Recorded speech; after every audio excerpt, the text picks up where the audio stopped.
Dale Beaumont and Brent Williams. They really are proof that success can come at any age. And I guess following some very life-changing experiences, this pair founded Tomorrow's Youth. It's an organisation helping young people try and reach their full potential. They've already helped thousands and thousands of kids in 5 countries. Dale and Brent joined me this morning. Thank you very much. Thanks for having us. We actually almost, we do have not an almost audience. This is a real audience, not a part they're in, because we're going to be taking some questions.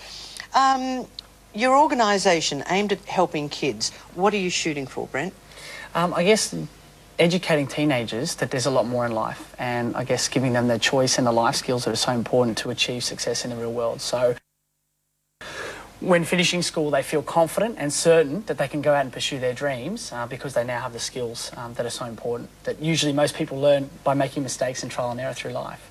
We're just fast-tracking that. Why did you start this? What was that defining moment, that life-changing experience? Well, Brent and I grew up as quite sort of successful teenagers. I was a national gymnast and Brent played soccer for Australia.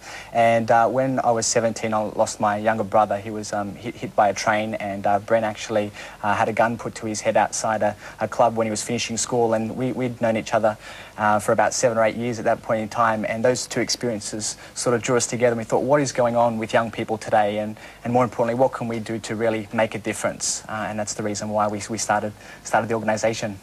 Did those experiences almost turn you off the rails?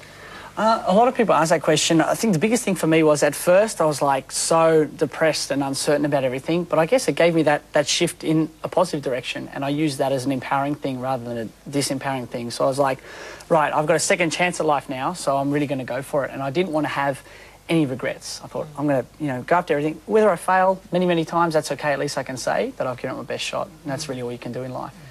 What can you teach young people, and what are the ages of your organisation? The people that come along between about 13 up to around about 21 years of age, with the average being kind of 15, 16.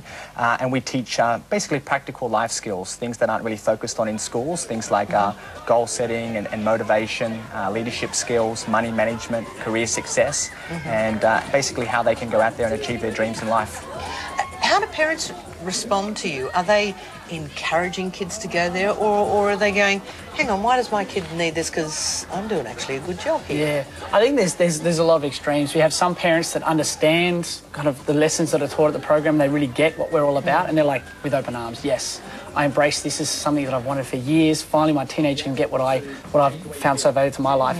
Then there are some parents that are kind of like, well, why does my child need this? They're confident. They've got a good self-esteem. I'm being a good parent about this. So I guess the biggest thing is when people understand and are educated about what it is we do, then they can see the relevance to it. But I guess that's the challenge, is that understanding.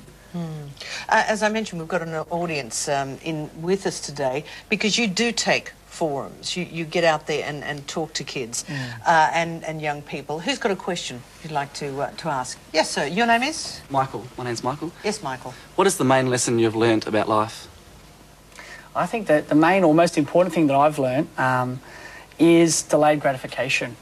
Knowing that in life not everything happens straight away, but it's going to happen. And I think that the challenge with being young and youthful is you want everything now or yesterday, given our society. But it's just knowing that you need to invest in yourself, and it's kind of like sowing and reaping. You don't put a seed in the ground and the next day you've got an oak tree. You need to wait the time. And I think it's that, just having that discipline and understanding that things do take time, and if you can invest in yourself, you're going to reap the rewards later on. So that's definitely been the biggest thing for me personally. I'm sure for Dale would agree. Yeah, absolutely. And I think another really important thing is making sure you have a lot of role models and mentors. One of the things that we talk about in the program, you can either do things through trial and error or through following a recipe. And if you can go out there and find people that already have what you want, ask them how they did it, you can get there a lot sooner. If you could change our school curriculum, or is it important to perhaps invest in our school curriculum, how would you change it? Well, we're just starting to work with schools now. Some schools are realising the importance of what we have to offer, and we kind of see it as like a synergistic partnership. But I think it's ideally, in a perfect world done, I love to see it, you go to a school day and you see maths, English, science, and then personal development. Like, have it as an actual subject. And not be embarrassed about personal development. Do you think Australia still is a bit embarrassed about personal development? I think so. I think a lot of Australians these days, you know, think, what do I need that for? I'm complete within myself. But it's just helping them realise that we're all great in who we are, and we're all perfect in every way, but we can all do more in life. And I think that's the message we really need to get across, that you may feel that you're doing really well, but I'm sure if you really look at it, there's at least one area of your life which you can probably improve on.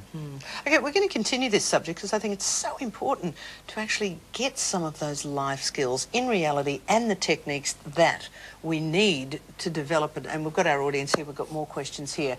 Stay with us, Dale and Brent with us, and we're talking about, it's Tomorrow's Foundation, is that? Tomorrow's Youth. Tomorrow's Youth, Yeah. rather. Yeah. Okay, we're going to discuss this and take some more questions. Stay with us. Dream.